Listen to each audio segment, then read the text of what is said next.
Hey, JP. Hey. Where are you listening to this right now? Internet. You know, you could be listening to it on Newsly. Oh, what's Newsly? It's the first app that can read the internet. That's pretty cool. Pretty cool. Yanni invented it. Who's Yanni? You know Yanni. Dr. Dre fan. Big Dr. Dre fan and founder of Newsly. He's coming on the pod next week. You booked it. Oh, yeah. That guy. That guy. So stop scrolling and start listening today. Head to the App Store and download Newsly.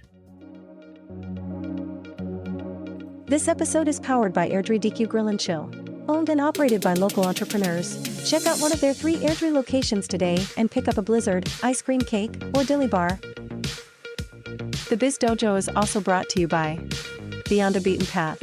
If you're on the lookout for a personalized gift, head to beyondabeatenpath.ca and get started on your custom creation. Beyond a Beaten Path. Personalize it, because everything else is boring.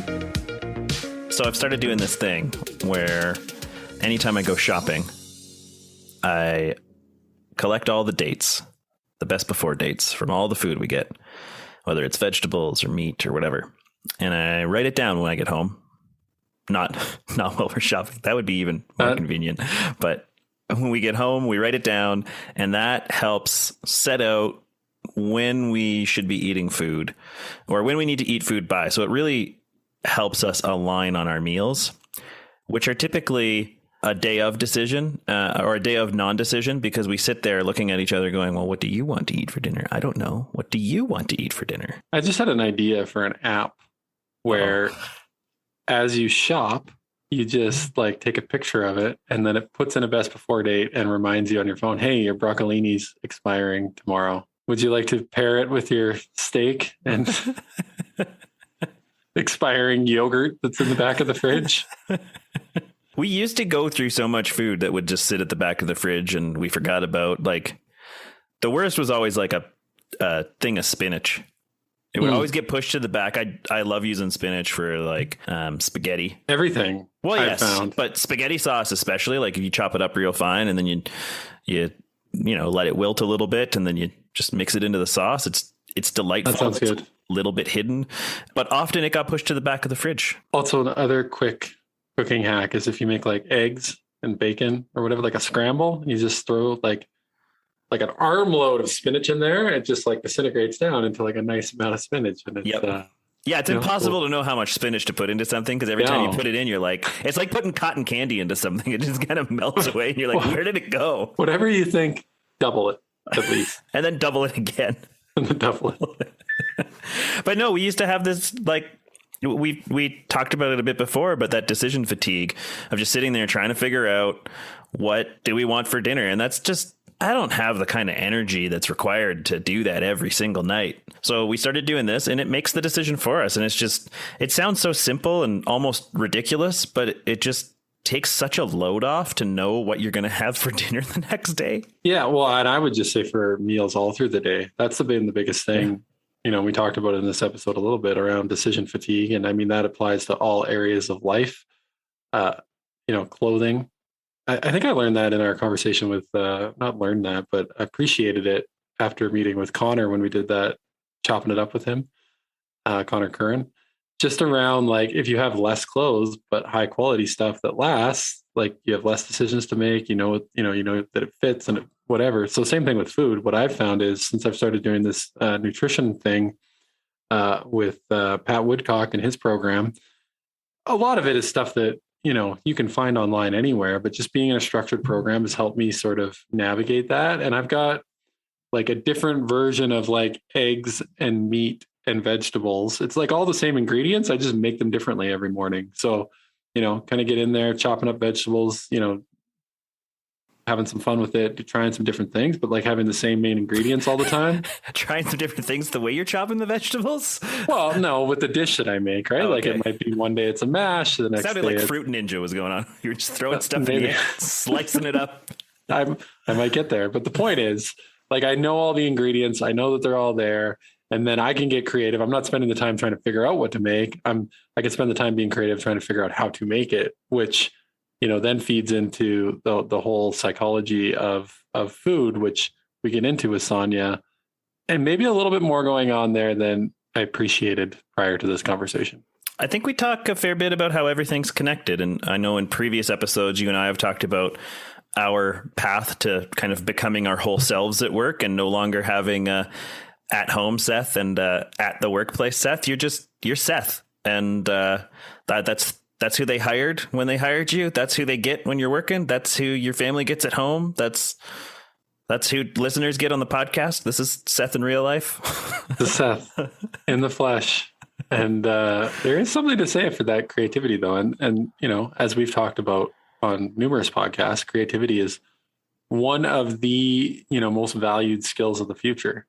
And how that shows up can be all kinds of places. But I think the less time you're spending getting stuck worrying about little things that probably don't matter, the more time you have to apply to being creative. And I don't know, I feel like I'm getting more in tune with that. And it's simple things like cooking.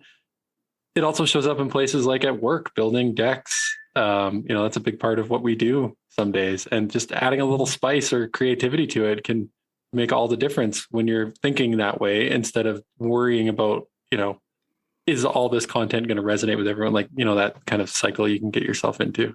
Yeah. Am I going to have chicken breast and potatoes for dinner, or am I going to have chicken thighs and potatoes for dinner? Like, how much time are you going to spend deciding which type of chicken you're going to have with your mashed potatoes for dinner? Like, does it really matter? Well, if I had an app that told me which one was expiring, you could pair it with that yogurt. An invitation to the tech community. So let's get into it. This week, it's we've dubbed it something of a magic school bus ride. We're going to talk psychology, biology. I can't think of any other. Neurobiology. I think we get into physics a little bit too. There's some physics and a whole lot of fun. So as we dive into it, one other thing that has been on my mind a lot lately, based on a book that I've been reading, is that dissatisfaction does not lead to satisfaction. Therein, you don't need to bring up and talk about all the things you dislike or aren't working to get to the things that you like that are working.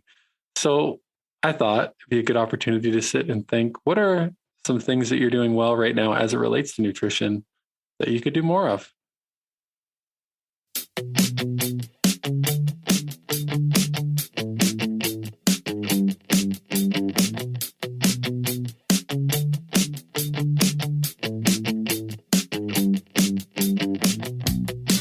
Welcome to the Biz Dojo with Seth and JP. This week we are joined by Sonia Funk.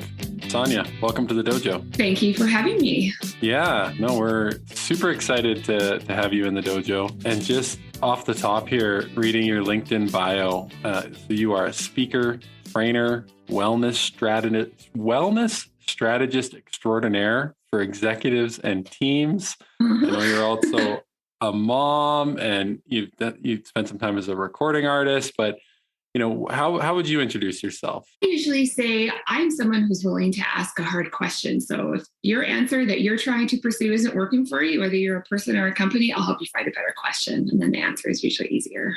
That's an interesting way to, I dig it. What's the hardest question you've asked someone lately? Well, the hardest question. I would say that the collective question that was a little harder to ask a year ago and not so much now was when it comes to topics like mental health. My big question has been, okay, is it really an illness in all cases, or is it an injury? Because it's a very different way to go about it. And so that's one of the quote unquote harder questions that I've asked lately that everyone's like, oh. Now I'm thinking about it. So it works. Now we're all thinking about it. So I guess in your line of work, what's the difference, and where do people get caught up in that question? Well, I think it has to do with even just the second of silence when I explained the whole question thing, that's really what I do, is because we live in a world where selling answers is what has created the economy that we are kind of all strapped to right now. And because you can make a lot of money, and we've complicated things. And so selling an answer to a complication created by humans is a good way to make a lot of money, not a good way to actually solve the problem that was actually never there in the first place. I actually just finished doing a coaching session with someone, and the biggest thing I've learned about coaching, and I know we were talking before the show that, you know, you're getting back into taking some clients on right now, but the biggest difference I've learned about coaching, if I just look 6 months or a year ago versus now is like, I don't tell anyone what to do. Like you could, like in theory, you could make a lot of money telling people what to do. Yeah, a lot of people do. But it's, to me, it all comes back to inner wisdom and helping people like tap into that and navigate it for themselves. Yeah. Yeah. Well, I think you've read some of my articles, and, I'm always saying, I'm not actually saying or asking anything new. I'm just reminding you of the things that you know somewhere in your DNA, right? Like, it's just, that's really what it is. Selling answers, we think that it serves humanity, but it doesn't. I think helping people find their question and helping them see all of the answers that they've tried. This is what I do with the one-on-one stuff, but also with a company, right? Because a company is just, in a sense, an organism too. Here's all the answers you've paid for. Did you get what you needed? And then they're all like, oh, no. Okay, so then let's go with the definition of insanity. Let's stop doing the same thing over and over again, expecting a different result. Let's stop that, and let's find a better question. Because the harder or deeper or more subtle, less egotistical question you're willing to ask, the easier the answer is going to be. That's just Newton's third law. It's like, to every action in the universe, there's an equal and opposite reaction. You're willing to ask a hard question, you're automatically going to get an easier answer. It's like it floats to the surface. One of the things you said there, sort of tapping into my own inner wisdom a little bit, you learn from doing and failing and getting back up and trying again, basically. But one of the one podcast I've been listening to a lot of lately is Finding Mastery, which we had a previous guest bring up. And the host of the show said something, and it's just been like rattling around in my brain for like 3 weeks. And it's in the vein of, you earn your values. And what you said there just kind of sparked that. And I'm just curious, off the top of your head, is there any values you can think of that you've earned over the years that kind of stand out? I think it probably is along the same lines. I value the personal work that I've done and figured out a way to translate that into things that are helpful for people without projecting my exact answer onto people. Like, I think that's where a lot of this comes from, right? It worked for me, so it's going to work for you, and we want to help people. But if you can do the extra personal work and be able to take the basic knowledge and wisdom that helped you find your solution and just give them that basic knowledge and wisdom to find theirs, you're actually going to open up different paths for them to heal the way they need to, or find balance. So I think my value is that I really value my ability to walk into a room or look at a person, see the stuff underneath, and not need to project my way of uncomplicating that on them, but help them find their own. I think it taps into, and JP and I have been talking about this a little bit, but the projection. He actually said that I pretty much have a disclaimer on any comment I make now, where I'm like, I know I'm projecting right now. Yeah. So even that, like realizing you're becoming cognizant that you're doing that. And I think what that creates is the ability to come from a place of compassion instead of judgment when you're talking to someone else, which creates the conditions for them to start to tap into that inner wisdom. Yeah. And I think that's it, because you and I have had a chat before. And I remember you were talking about an aha moment you had. And I'm like, I don't even know you, and I'm so proud of you. Yeah, it was the one about my brother. Yeah. And I think that's when you first, that's that stage of awareness and owning your own and saying, okay, I'm probably projecting, but I want to process this and figure it out and throw it out there. You disarm people when you do that. And then the next leg in the journey, while you're figuring your own ownership out, eventually you just start to resonate with what actually is projecting, what isn't, and then come to a place of confidence where you just say the stuff that you're 95% sure is just what's operating underneath. And there's only a 5% chance that you're projecting. And then you start to trust yourself. And then you can just say it, right?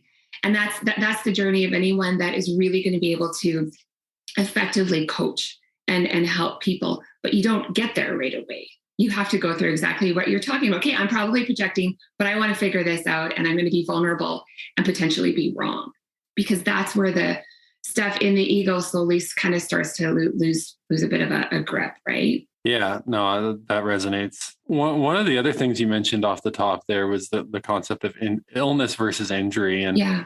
I'm just wondering, along your journey as you sort of reflect and all the work that you've done, is there anything that at one point maybe you thought was an illness and turned out to be an injury, and sort of your process to kind of unwind that? There's probably been two times in my life. One where I probably was almost, I don't even know, but I would assume that I was close to clinically depressed.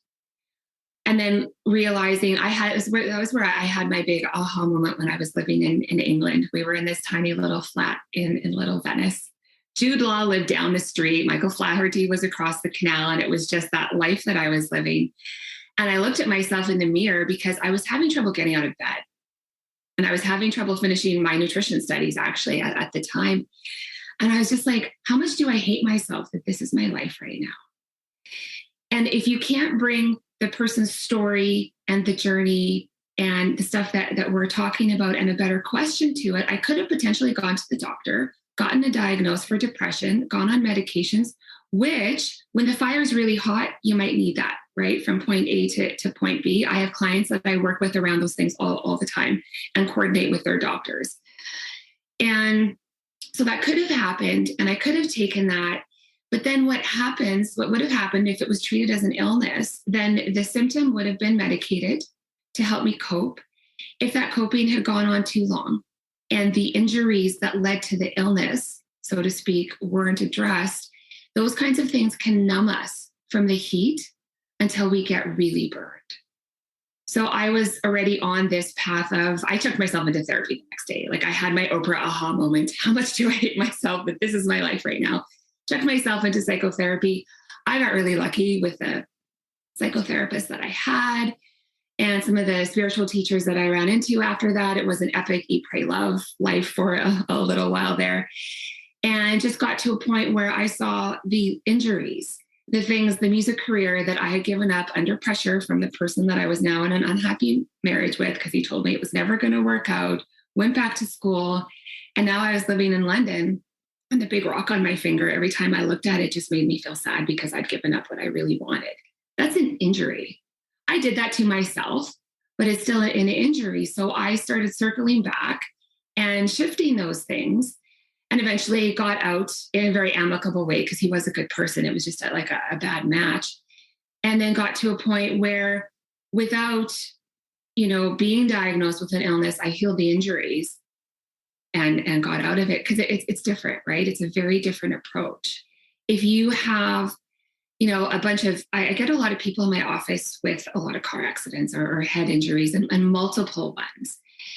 And it's kind of like, if you have a bunch of injuries from when you were a kid, sports injuries, because I do figure skating, soccer goalie, just got the crap kicked out of me on many occasions. If that place where you got a few injuries was bothering you 20 years later, and you have the history of the injuries, they're not just going to slap an anti-inflammatory and a painkiller on it. You're going to go for investigation to see if those injuries can be reset or if the scar tissue can be minimized to avoid the pain. So if you treat it like an old injury, instead of this is just chronic pain, and now you've got, fibromyalgia or chronic whatever it is, and you slap something on it, it takes the chance of healing some other injuries to resolve the current illness. So then when it comes to mental health, in my keynote, it's called It's Not Your Fault. I'm very much all about that. It's not your fault. I list a series of a whole lifetime of injuries that led to your hands are shaky, or you don't feel like you can get up, or everything scares you, or you overreact to everything, or you're not sure if your life is worth living, and explore that. Because I think in trying to kill the stigma, a lot of really well-meaning mental health advocates have gone the illness route to let's normalize this so that we don't have the stigma, instead of also empowering people with, but what if it's an injury? And can you actually, do this? Because when you go to a lot of mental health initiatives and, organizations and stuff like that, it's a bunch of people that really want to help and they have some good stuff, but they don't have this question. So then I look at that and go, can we also ask this question just in case It's a series of injuries that they can actually help. So I'll stop talking now for a bit. I could keep going, but that's where that stuff comes from. And what's really important is, I think, like you just said, and we were just talking there, once you get past the need to the very human need that isn't bad to project as a way of figuring things out, like it's the way we get our feelers, right? Once you start to move past that, then you can come into a conversation like this that could be triggering with a lot of compassion and empathy and say, okay, I'm pretty sure I'm not projecting. Can we also ask this question and throw it in there? It's interesting that we talk about stigma, but we always talk about stigma on the back end. Like there's a stigma of realizing that you have a mental health disorder and then trying to address the injury or the illness, depending on, what it is. But we don't often talk about the stigma on the front end, which I think is kind of what the coaching and the conversation and creating the space creates. Have you found that in the work that you've been doing, that it's hard to start conversations from a proactive perspective? It always tends to be reactive. Like something's gone wrong, now I need to fix it, rather than the preventative maintenance that you should do in advance to prevent the thing from going wrong in the first place. Yeah. That is, I'm on the prevention side, of all of those things. I've only once in my whole career had a 25-year-old book an appointment with me to say, I just want to make sure that all this stuff that's happening to everyone doesn't happen to me. I'm fine right now. My brain blew up. I was like, who are you? That's I wish I was like that when I was 25. Next level awareness right there. It is. And honestly, I really do feel like that is going to shift with the Gen Zs, and the millennials are already looking at some of that stuff too, because they see the disaster of our need to extend our lifespan, and at all costs is how we try to do that. And now their lifespan is now shorter because of the way we went about that. So it is hard. I always have people, because I am a bit of an eternal optimist, but also a realist. I'm not really sure how that works, but I'm pretty sure I am some weird blend of that, and a humanist. Who knows how I manage that? But I think people always say, well, people don't change, and your message will never, get to all the people you want it to, and stuff like that. And I think to, come around the backdoor way of answering that question is, we're now at a point where collectively the desperation is reaching a level where people don't care anymore. They just want to feel better. And as this generation gets to that point, the younger one will say, okay, they're doing this, it's helping them feel better. I don't even want to get to that point.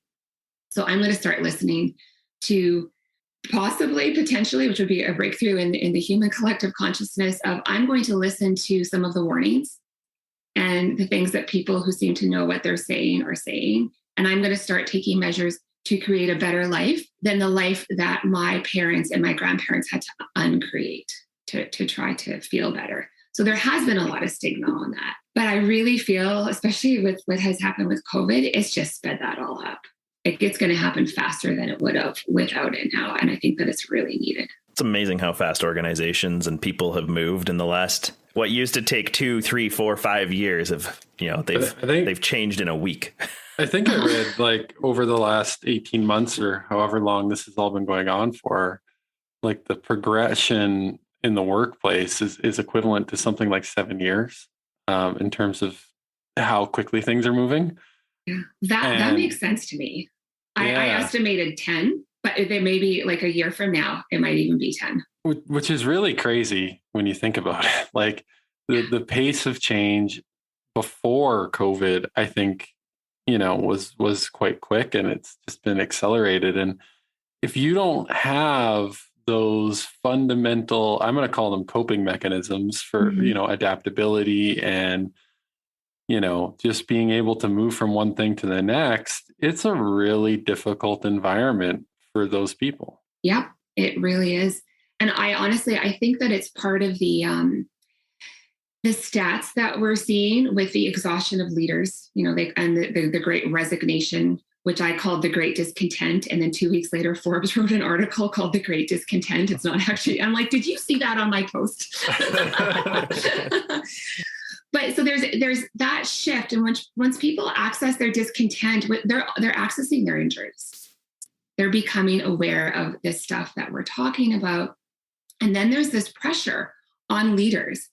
And if a leader has not cultivated their own emotional intelligence and doesn't understand their own triggers and doesn't acknowledge the overwhelm, because they are overwhelmed for good reason. Like that's a thing. Their sudden, their job description has just blown way out of proportion in the last 10 years. They're responsible for solving the complexity of humanity right now, and that's not going to work.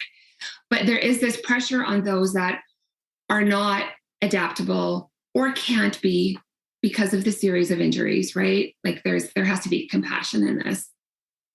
I think what's going to be the next thing that Forbes is going to write now is they're going to talk about how all of this has sped up the changing of the guard. And if you wanted an analogy on that, a while back, I did a yoga retreat here where I did a workshop on boundaries and body resonance and a few things like that. And the yoga event organizers were frustrated because here in Southern Manitoba, the religious population is very high. And they couldn't find a church that would let them do yoga in the church. This is the reality of this area where I am living. And I said, okay, well, it's frustrating now. I said, but 15 years from now, that's all going to change, because that generation that was raised for this not to be okay, we can't change them and we can't blame them. Like, we're going to can't get mad at them, right? This is the world that they all grew up in. They won't be in charge anymore. I said, 10 years from now, you'll be able to do this retreat in a church. And that is a very, stark analogy for this, but that is what is happening. The generation that either can't or won't, and at that, point, I don't really know if there's a difference between those two words right now, because we all have our paradigms and our neural pathways. We can't reprogram that DNA just like that, right? We can't expect that of them. But with the pressure, the changing of the guard is going to happen faster. So what you're seeing is the beginning of that. And I think it's really important to not, talk about it in a spiteful way or a we'll show them or they were wrong kind of way, because that attitude doesn't get us anywhere. Sticking just on the workplace topic, maybe a little bit. Yeah. I come from a belief system that we are a whole person. There's not a work and a personal Seth. I'm one person, and there are things that show up in both places and some things that show up in specific areas. But, I'm wondering, are there some common workplace injuries that you see? And, maybe we could vibe on that for a little bit. Like, what do you see and how do you kind of work through that? I definitely agree with you. I think that the 80s was a time where a lot of the cliches and the way that we view things was us trying to figure it out, separating personal and professional, which evolved into a work-life balance, which involved to it's not working. And so when I go into companies and I'm sitting there with the leadership team, I will demonstrate to them how personal and professional lives, the separation was never a thing. It's a myth that has delayed progress. It has cost you a lot of money because that managers or that superintendent's anxious kid, puking IBS kid that morning, sick dog, plumbing problems, upcoming debt payment come with them to work every day. And if we can't open up the space to just acknowledge the chaos of it and keep trying to sequester and quarantine and separate all of those things, we are creating an injury in our people and in our employees.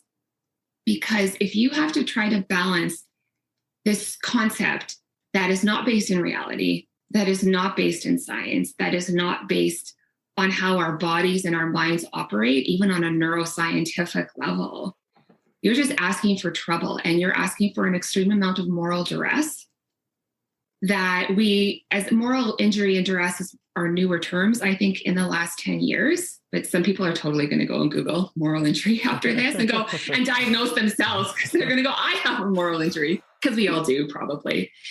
But you create a state and a vulnerability in the office and in the culture. We're having to separate yourself and your two lives and feel bad in each of them for not being able to fully be present in each of them. That sets people up for literally post-traumatic stress for sure a stress injury, a bit of a moral duress for sure, and an inability to feel like a whole person. And then that whole person can't show up and do a whole job.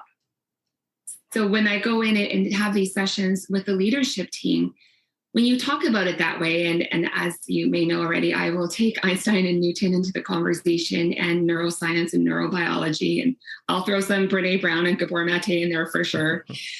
And what I do is I draw out the whole timeline of this whole person that they're trying to separate and tie it into the benefit cost and the stress leave cost and where it's going. And then I get the CEO that's like, oh, because this happened. He's like, Sonia, you are worse than taxes.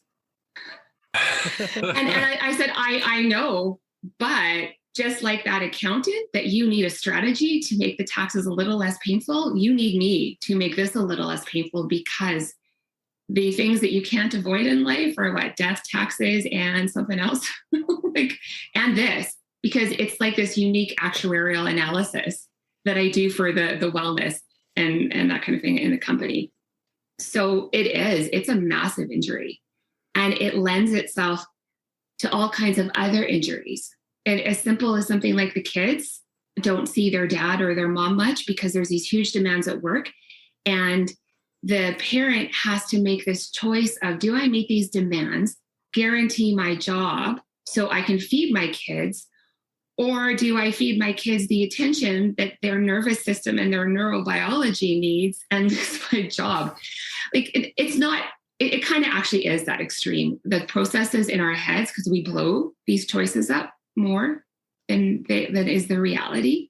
And all you need is one bully in the office or one bully in charge, and that just gets blown completely out of proportion. Well, I think there's a huge trickle down effect too, right? Like, yes, when you've got this leadership team that tries to separate work and home life, and they encourage their teams to do the same, even subconsciously encouraging their teams to do the same, it just disconnects everybody from each other. There's no longer this understanding. Like, everybody's got plumbing problems. Everybody's got, some sort of problem they have to deal with in life.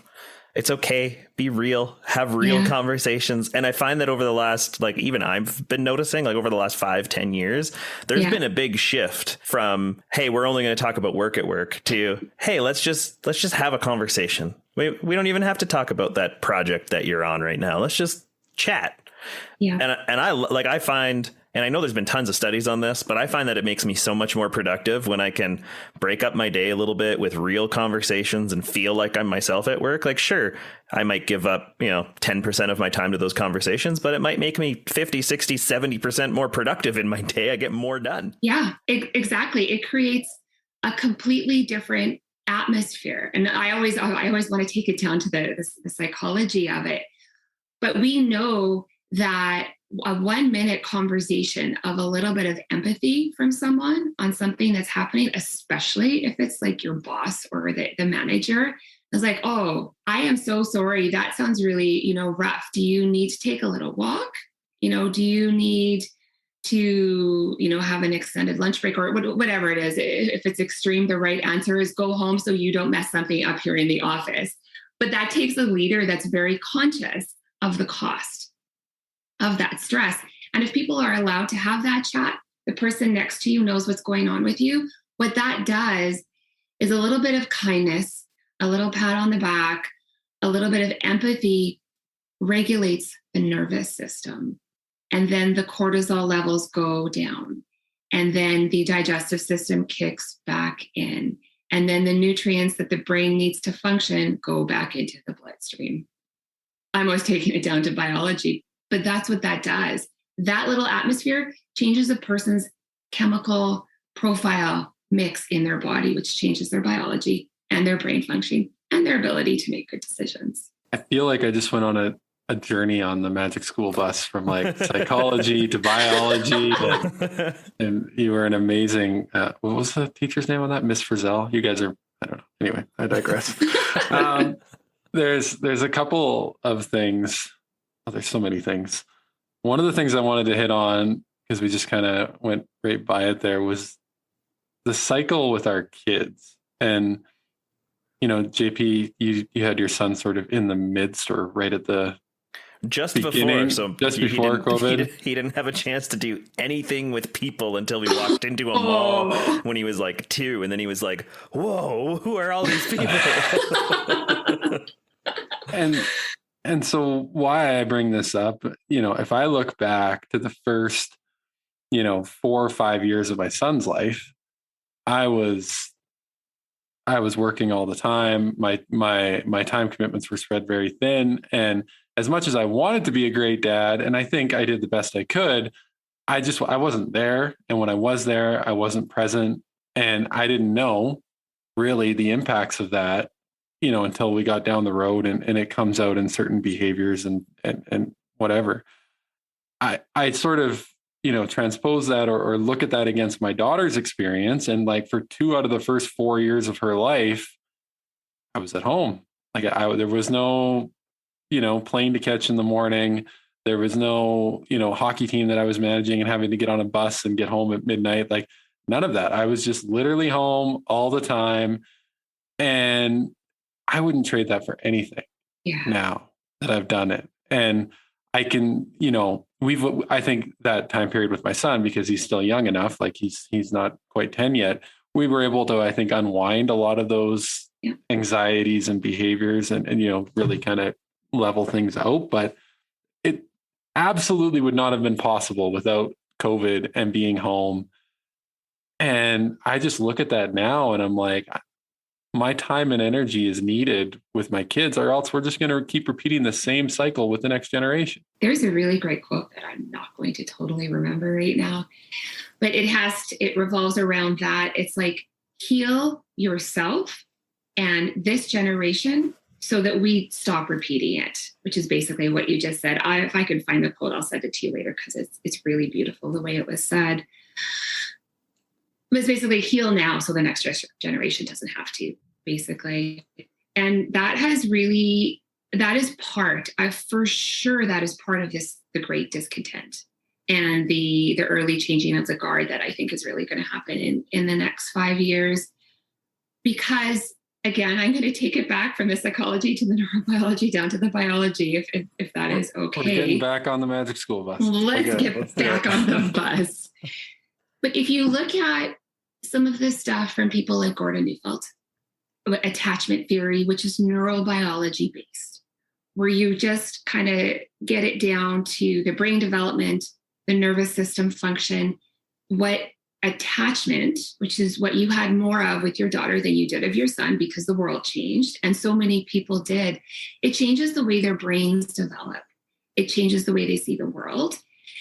And because we know that any kind of stress response, which a lack of attachment creates in a kid, dampens the immune response. So dampens the immune system, turns our digestive system off, because when you're in a stress response, it's this little bit of a fight or flight mode where your body overreacts because we have an out-of-date stress response.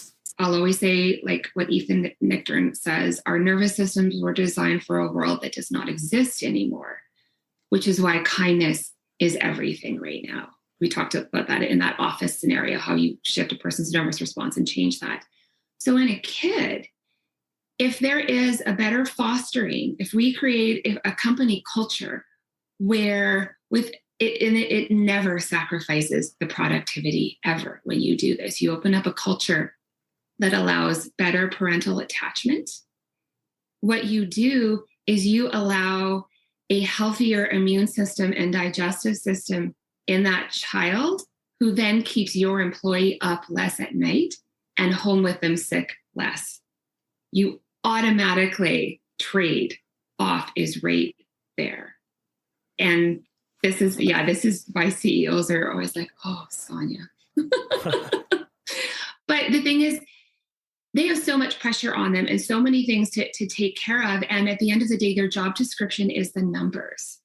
So in a very compassionate, empathetic way, I've created the systems and the strategy analysis that I do because I have to take the humans that they are under pressure to now also take care of and the numbers and show them how the humans translate into numbers. And that is not a bad thing because that's what their actual job description is, to take care of those things. And so here's the justification for the numbers that are your priority that you have to do to keep your job, while also getting rid of the moral duress that you have and helping the culture and the people, and how that's going to translate into numbers, and why working with me then isn't such a risk. But there just isn't a lot of the magic bus ride of bringing it all back around, because the money makes this world go around.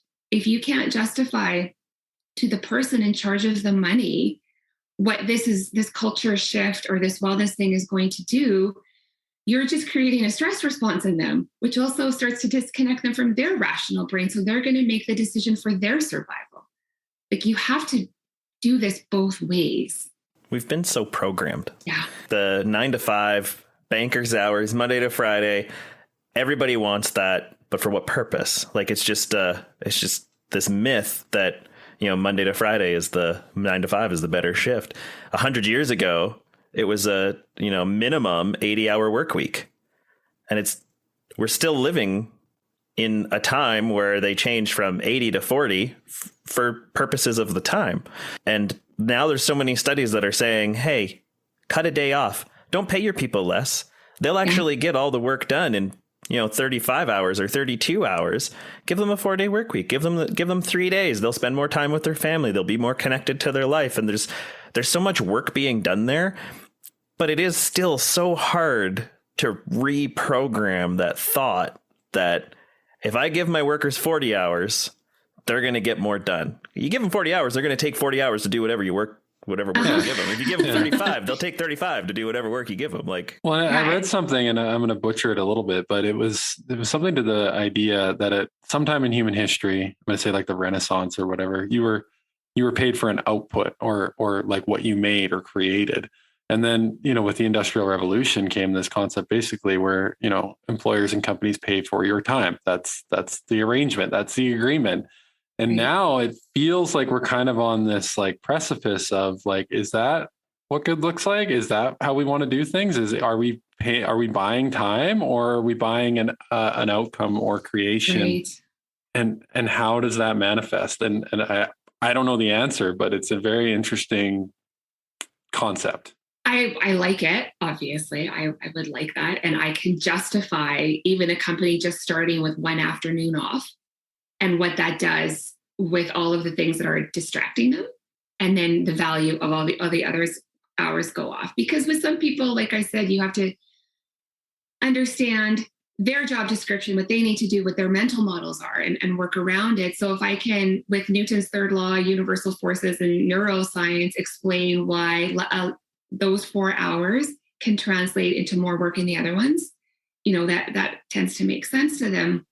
But I like this, the way you just described that on whatever that article was, because in a sense, what that does is it opens up the door for much more potent creativity, which is what a lot of businesses need right now, because then you're commissioning the artist for a work of art.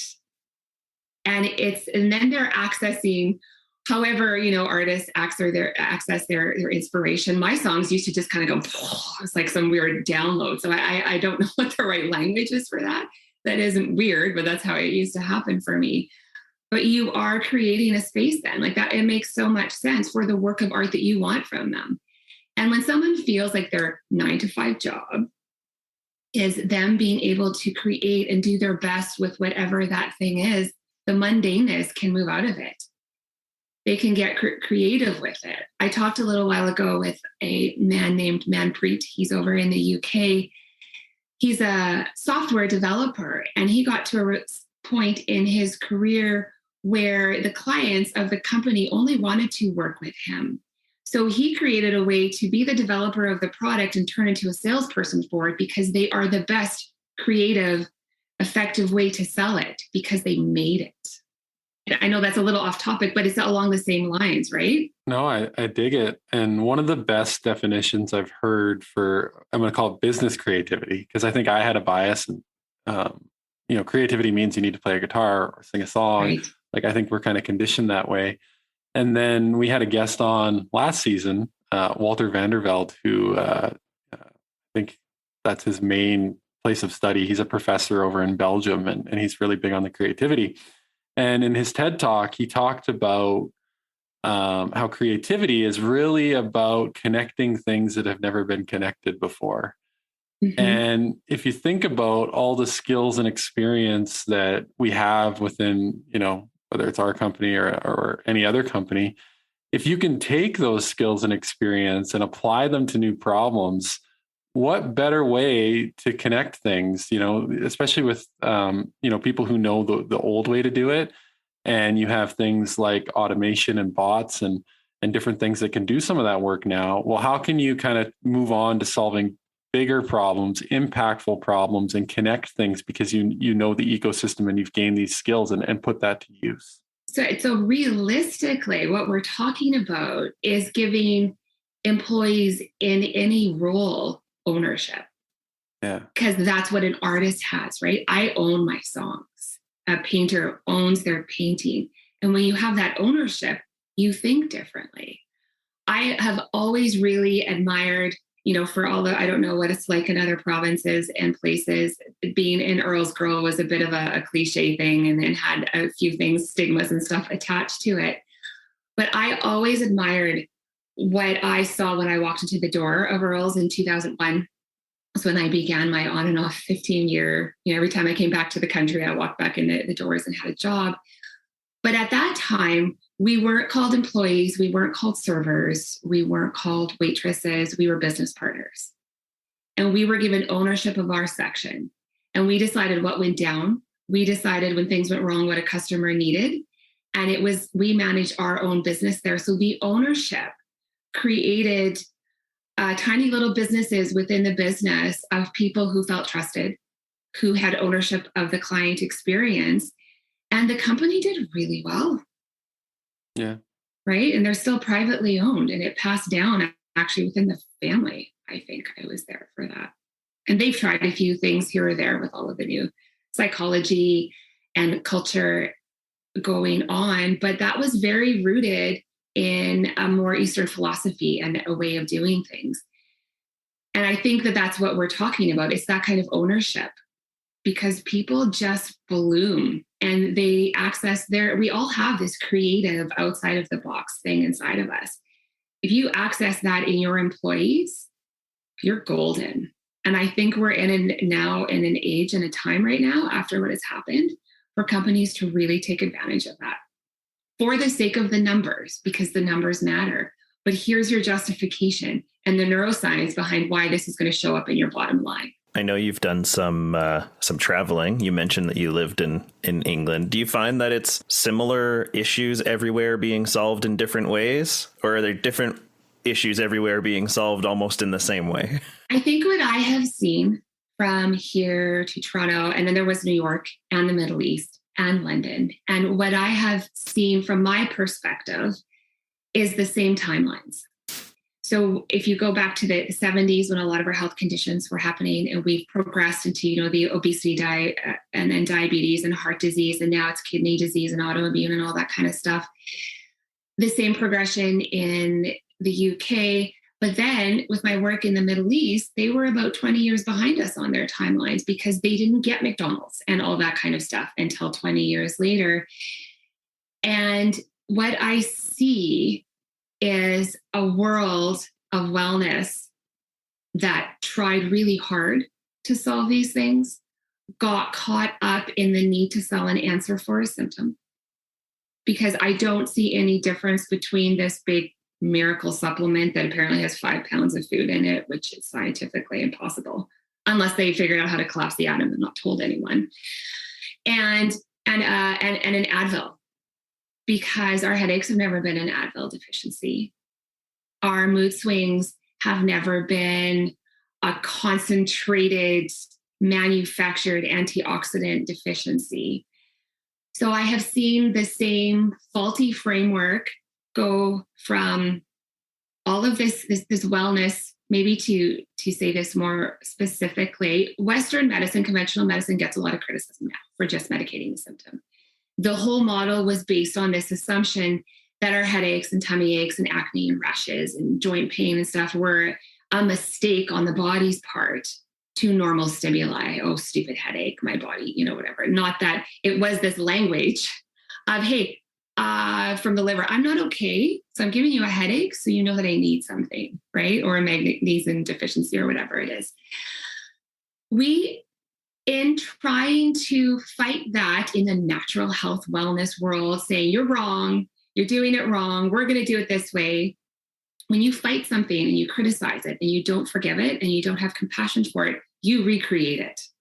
So the wellness industry has now recreated it. And now we have orthonorexia, courtesy of wellness professionals everywhere, with the obsession of eating healthy, which really was never a thing, because we just need to eat real food. I'm thinking about, your time in the Middle East and how you mentioned that they've been lagging.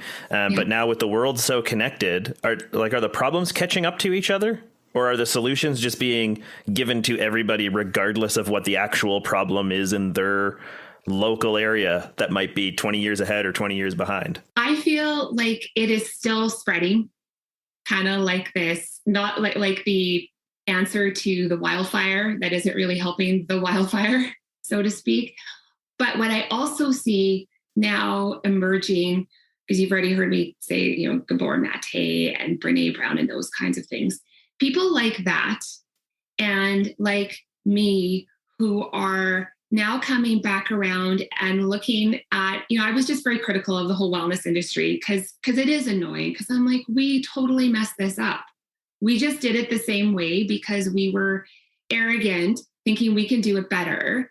And so we recreated it. But there are a lot of people like me asking different questions and saying, okay, this is the story. This is how we got here. Blaming someone is only going to help us recreate it. So just stop. Just let it go. Let's find some better questions. So I feel like there is this renaissance of self-worth and self-care and all of the neurobiology and the neuroscience and the Brene Browns of the world all coming in saying, hey, this actually all does start with one person. If you actually get past the programming that tells you there's something wrong with you and you need to be fixed, whether that is conditioned from the wellness industry, from your parents, from your religion, because it's everywhere. You can't point the finger at any one thing. If we can all get a little bit vulnerable, access those uncomfortable feelings, we're actually all going to be okay, because then we will start to have boundaries on understanding our worth. And then we won't let a magazine tell us there's something wrong with us, thereby coercing us to buy the answer. And then it's over. Yeah. I'm sorry. No, nothing to be sorry for. I love it.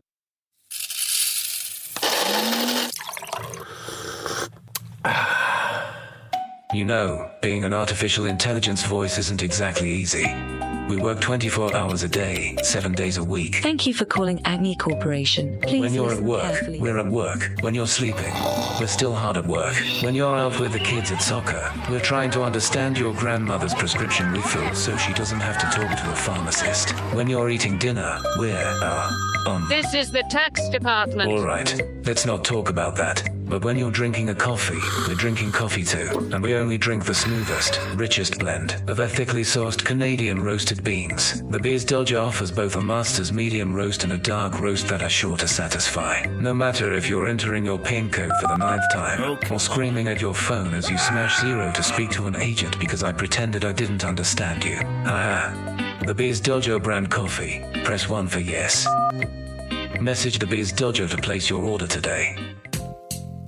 Hey everyone, I'm Sonia Funk on the Biz Dojo today with Seth and JP. If you'd like to know a little bit more about me, you can hit me up at thewholeavocado.com. So speaking of questions, we have this week's question from Mama Seth, brought to you by Beyond a Beaten Path. And her question for you, Sonia, is there's the old expression that you are what you eat. Mm-hmm. Is that true? And if you were to give one tip to someone looking to improve their diet, what's the best place to start? I do actually have an article that I wrote where I said, you are what you eat is not a thing anymore. You are what you eat, digest, and assimilate, and how you felt about it while you did it. It's gotten less complicated. Okay, there we go. Well, I think that a lot of our Band-Aid solutions have come from, like I said, we actually complicated it. And so I feel like my job when I go in and talk about mental health or food or the nervous system or whatever it is, I take the complicatedness away, because what I just said to you is actually, it is complex, but complex jives with our nature because we are complex, but we are not complicated, because complicated is that label of there's something wrong with you. I will uncomplicate that for you with this answer.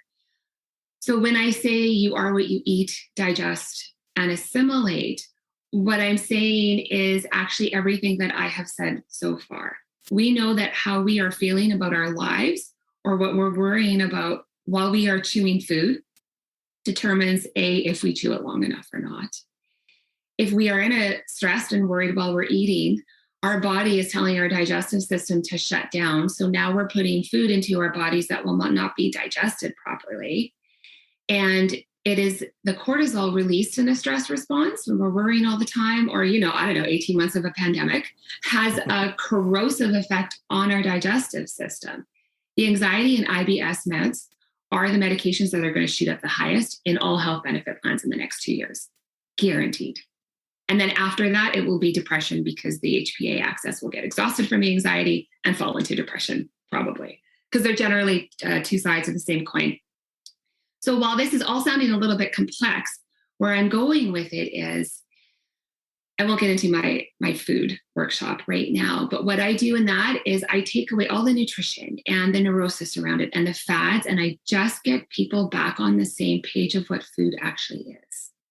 And when you remember and know what food actually is, and you just focus on eating food, the neurosis goes away.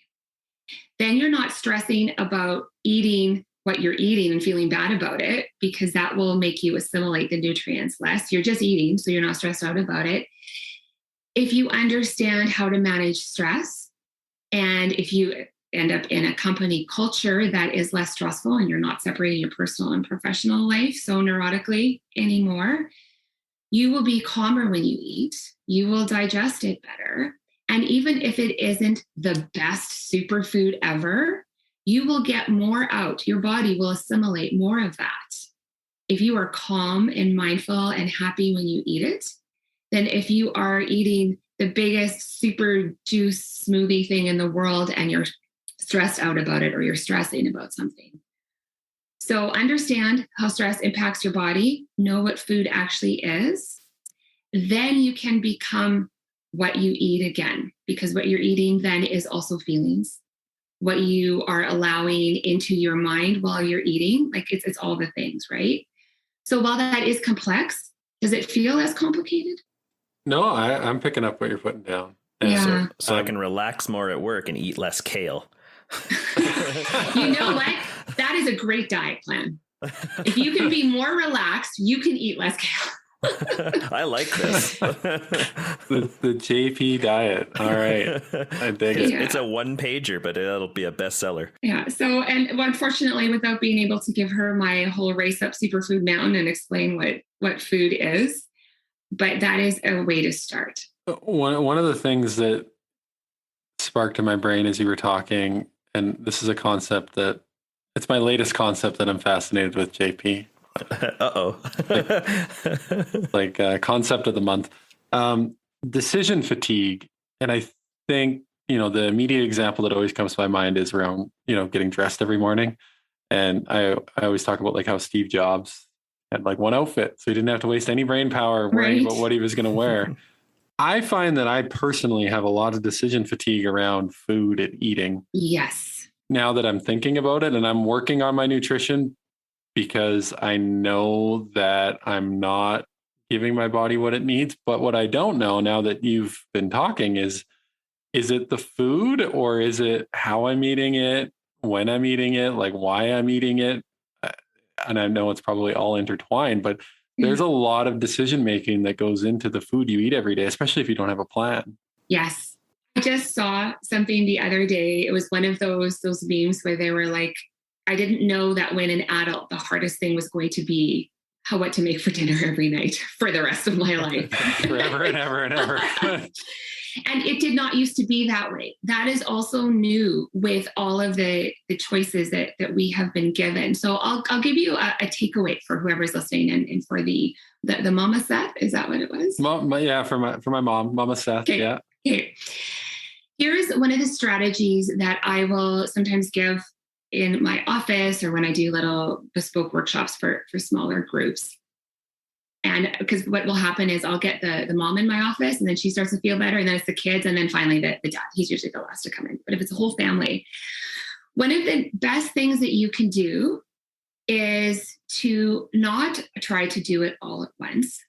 Understand, feel the decision fatigue around food, because that is part of what I try to combat in the fruit stuff around food that I do. Some of it's habit, but how do you change a habit? You have to change the strategy underneath it for food. So one of the best things that you can do, especially as a family, is I'm going to give it to you in more poetic language, and you can find the language for yourself or for your family. But some of the psychology that underlies everything that I do is to look at food, this smorgasbord of food and all the things that are out there and at the buffet or whatever it is, and take a second and say, okay, there is a difference between what beckons to me and what is calling from within that I actually want. That in and of itself can heal neurosis around food faster than anything else, because your body actually knows what it needs. Via body resonance, which I explained through music theory, which I won't do today, you can, if you get quiet enough, you can actually hear what your body wants and what it needs. So one of the best things to do, let's say for a family or as a single person or as a couple, take a Saturday morning, plan to spend a Saturday having a better relationship with food, and sit down, find a recipe online, find something that kind of inside of you is like, oh, I want that. And try to have a discussion about the difference of, oh, this recipe's beckoning to me because that looks so good. Does my body actually want it? Work together to find the recipe that everyone wants. Do the grocery shopping together. Have a conversation in the grocery store. Make it funny. Well, that's beckoning to me, but that ain't calling from inside me for that. And do that, because that strengthens your body's trust in you that you'll listen to it. And it changes the family conversation around food. And then turn all devices off. No TV, no distraction, no phones at the table, and have a family meal. Because for the work that I've done with teens and food, and I had a little team, we did an event called Got Teens. One of the presentations was how to feed a teen. And around the attachment around it, the family meal with no distraction, with real food and family conversation and attachment is one of the answers to world peace. Because you regulate your kids' nervous systems. You feed their immune system. Mom and dad are having a better meal and probably drinking less wine because they're engaging, right? Because wine is, that whole thing is something that we do to regulate our nervous system. When someone says they need a glass of wine every day to cope in my office, I don't judge them. I say, okay, so we know that long-term health-wise, that's not awesome. But why do you need that? How else can we support your nervous system? When you just even start with one family meal a week, the kids transform, the parents transform, the immune systems do better, everyone sleeps better. That literally is one of the answers that families are actually looking for. We're just getting into that. Like, I have a 2-year-old, so it's kind of been 2 years of him slowly moving his mealtime towards our mealtime. Yeah. And us starting to eat the same meal, because I really didn't want mushy peas. So, but one of the things that we started doing to get rid of the decision fatigue portion, so simple hack here that maybe people can use, but we write down the best before date. Whenever we do go shopping, we just write it down on a calendar, and we know that we can always move it ahead. Yeah. But usually it turns out that day, like that's the day chicken expires on the 18th. We're eating chicken on the 18th, guys. Guess what's happening? But it's got we still have to make the right decision for, how we prepare it and what meal we want to eat. But it's at least we're no longer having the conversation of, okay, what do we have in the fridge? Oh, we've got beef and chicken and pork. And what do you want? Well, I don't know. What do you want? Well, I don't know. And then an hour of that, it's time out of our day, but it's not a decision that I need to spend that much energy on. Yeah. And I think that's one of the things people need to get clear on. It's just I should not be putting this much energy into thinking about it. That energy and time should go into making it. Because the stats show that it was a study in the United States that poor women who cook for themselves are healthier than wealthy women that don't. So there's a very real case for the actual cooking. And the other thing that happens when you're cooking and you're smelling, your body is starting to prepare the digestive juices needed to digest that actual meal. And that family time is huge. And like I said, that is a great strategy. And if that's hard for a family because you're at hockey 5 nights a week and miserable and you don't even know it, start with one meal. Start with one. I totally believe that. And just in the last couple of weeks, I've been doubling down on nutrition. And so when I would have maybe walked upstairs and grabbed a Cliff Bar before, I'm taking the time and making an omelet or something. Mm-hmm. And it doesn't take that long. You chop up the vegetables, you fry them up. And not only does it really good and it's healthy and it's delicious, but that act of making it, you're concentrated on that. You're not thinking about anything else. And I didn't realize the benefit to the digestive system per se, but that's a real thing. Even that 5-10 minutes can help just reset you from whatever it is that you're doing. Yeah. And it's kind of the question is, does 10 to 20 minutes now doing a little bit of work, is that worth sleeping better at night? Is that worth my kids not having tummy bugs, as much and all those kinds of things? What is actually another really good strategy for anyone that is going, oh, I kind of want to do this. If you can't start anywhere else, start with 2 or 3 of those. They're not environmentally friendly, and I know it, but if it's a point A to point B solution, I'm in. If you're going somewhere, get those fresh, good food or fresh or good. What are they called? Hello Fresh. Yes. Try a couple of those. Do one of their trial runs. They're always cheaper when you try it out, and have 2 meals a week that are stress-free, that are only going to take you 20 minutes, that your kids can do. Use that as a preliminary introductory training course and see how that feels. Well, and you know what that also works well for is you get to keep the recipes. Yep. Right? Yes. And I've come to find our grocery shopping habits are probably rooted in, what our parents did and whatever. We'll go out and buy a great big bag of potatoes and a great big bag of this and 523 yogurts. And half of this stuff ends up either in the freezer or not getting eaten.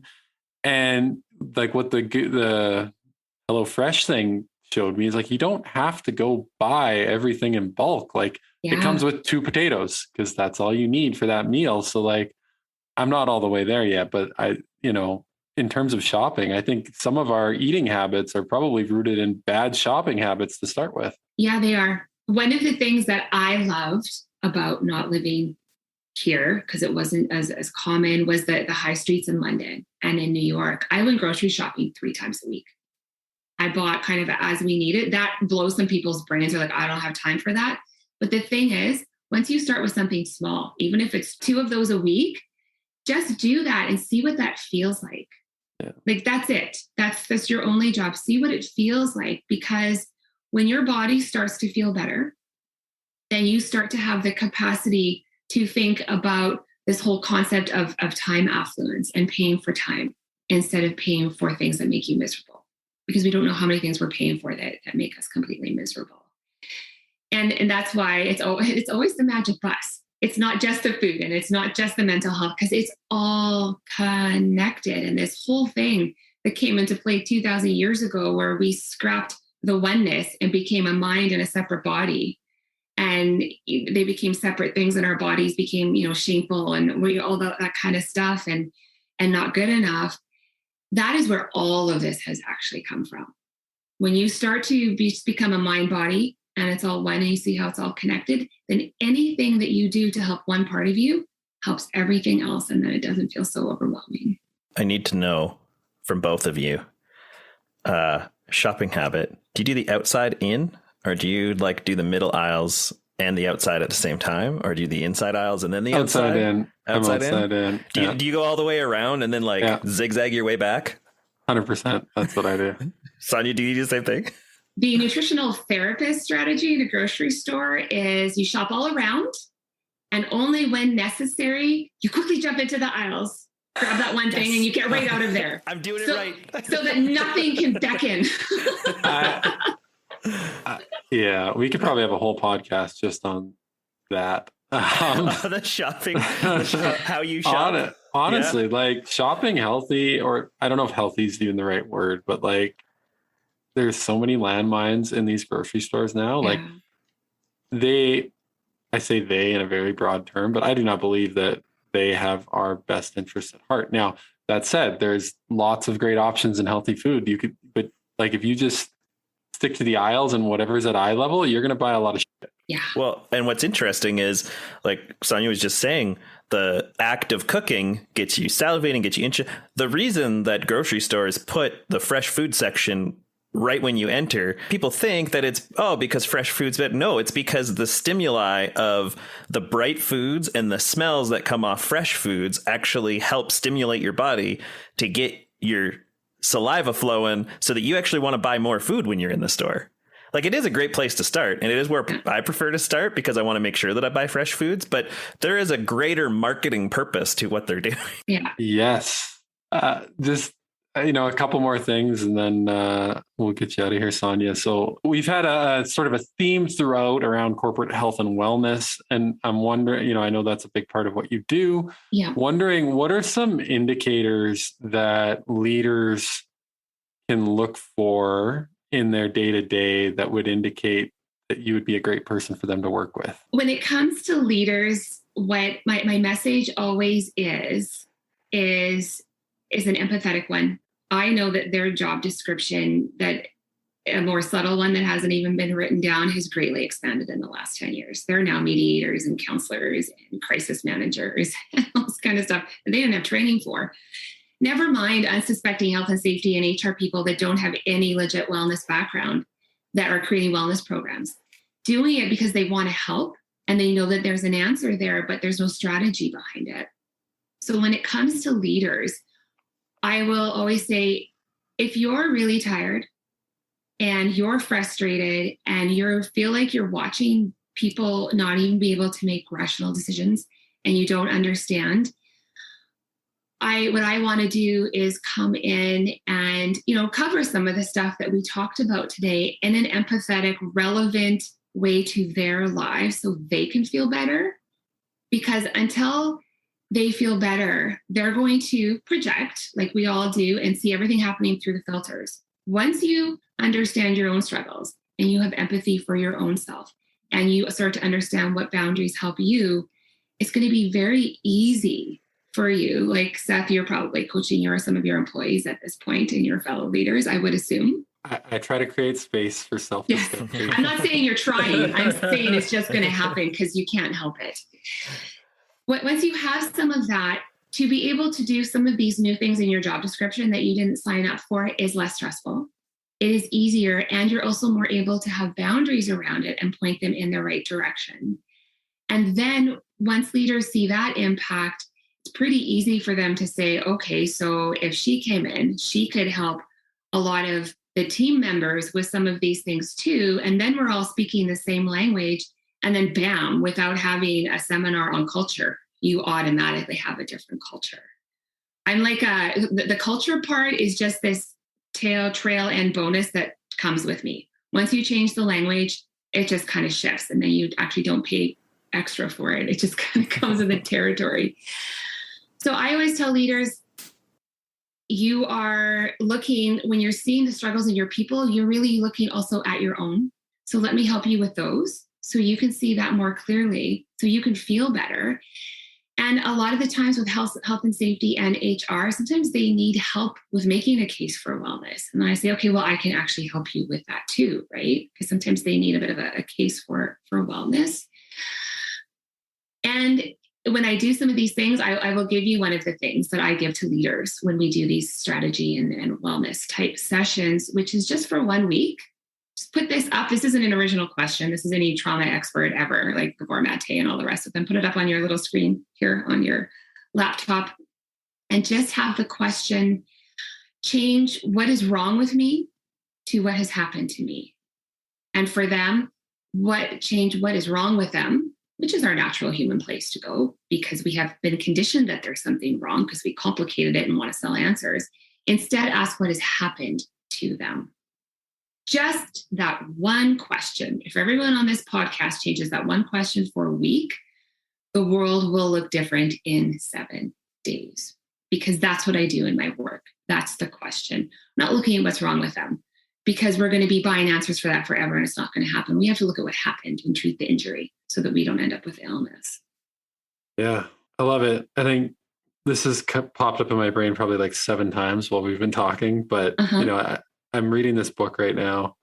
It's a bit of an older book, but it's super interesting. And it's called The Relationship Handbook by Dr. George Pransky. Okay. And a lot of, one of the theories in it, and, I see this, or I definitely have seen this, is a lot of conventional coaching coaches to the behavior or the symptom. Mm-hmm. And when you get under the hood on that, well, what causes a behavior, a feeling, and where do feelings come from? Our thoughts. Uh-huh. And like, it's all in our psychological capacity. When you start to, peel that onion, like, our thoughts create our feelings, which, leads to our behaviors. And that's how a thought creates a reality. That stuff isn't weird. it's not a coincidence. It's like, that's what's happening in like every moment of every day for everyone. Yeah. And honestly, that's the underlying stuff with all the mental health stuff too. And what we're not looking at is something that happens in our life causes a feeling, makes us think something, causes a feeling, releases a cascade of neurotransmitters and hormones in our body, which can create an anxious or depressed response. How is medicating that, if it's not chronic and it isn't actually an illness, why are we not looking at what's happening and the thought process? Because then also our food and how it impacts our microbiome, which we know now can actually create anxiety and depression that isn't justified or real, and can create that. We're calling that outcome mental health. And that's why it has created this stigma around it, because we haven't reconnected it to the fact that how we're feeling is a result of our internal physiological environment. So if that isn't in the conversation, if you can't call in and say, I had so much bad news last week that my neurotransmitters are out of whack, my HPA axis is exhausted and I need a day to recalibrate, it's like calling in with a cold. But unless people really understand how the nervous system and all that stuff works together, we're never going to get rid of the stigma, because then we're not going to have that empathetic mutual understanding about what that actually is.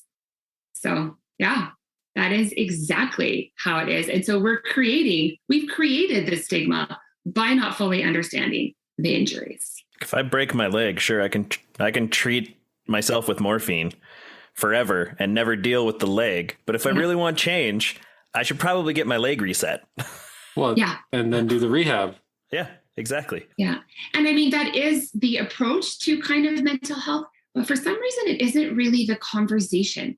And people have been so shielded from the things that could actually help. And the generation right now is in a lot of trouble.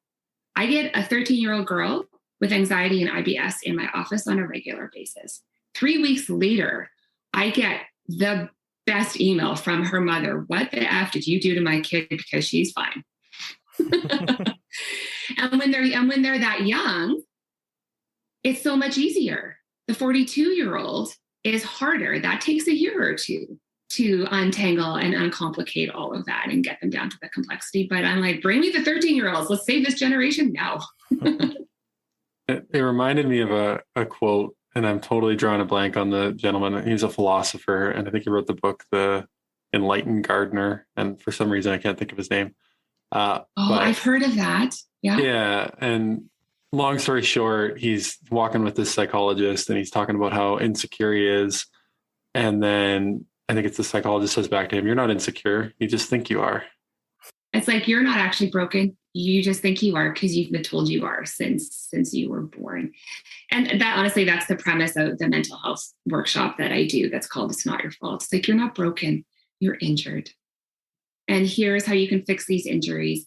And if some of the bones where you just don't want to re-break them and they're set a little funny, then here's how we work with that.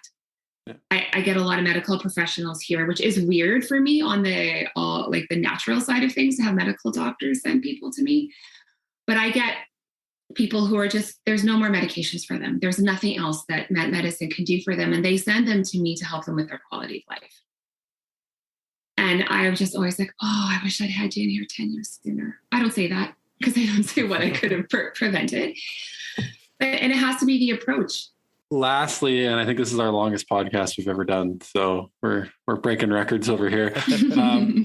How do you feed your mind, Sonia? What are you working on developing, and any great resources, books, podcasts that you're really into right now? If I am going to recommend anything for people that are inspired by the topics we've covered, what I would recommend, because right now for me, it's more about what I don't let in, like news and stuff like that. I always recommend, if people are interested in the injuries, I recommend Gabor Mate's book called When the Body Says No. My strategies for women and a lot of execs are often called avoiding the hard no, because I usually pull people right back before they fall off the cliff and their adrenals quit on them. And of course, anything by Brene Brown, like to get inspired and figure that out, just watch her documentary on Netflix. I have vulnerability hangovers on a regular basis, and nothing has ever been better for my career than being willing to have those, because that's what people need right now. And then they are like, okay, I need to talk to you. And if that parenting thing really appeals to people, hold on to your kids. It's Gordon Neufeld. And if you really want to work with the brain and figure out how to see things from, like, I'm not a total pro master at all of this yet, but I feel like I'm maybe a few years away from it for as masterful as I want to get. But on being able to see more than one side and being able to ask different questions, I think Adam Grant's book is pretty great. Think Again, for some frameworks. And I mean, as you know, my website and stuff is full of articles if people want to know my sassier attitude towards some of those things. So maybe we'll get out of here on that. How can people find out more about yourself and the work you do? So my website has the basics and the topics and some of the writing. That's just thewholeavocado.com. Some of my blogs also have recipes. And for some of the more corporate stuff, my LinkedIn profile, just find Sonia Funk on LinkedIn and connect. And I've got some stuff on my features and I have more articles there on the corporate side of things. The article called Exposing Corporate Wellness has gone over really well. I have some calls with some big companies because of that attitude, because companies are scrapping their wellness programs because they're not working. And my answer is good. They're not. Yeah. Wow. This has been amazing. I've thoroughly enjoyed the ride on the Magic School Bus. Thank you for coming by, and I am very certain our paths will be crossing again in the future. So look forward to it. Yeah, me too. Thanks so much, dudes.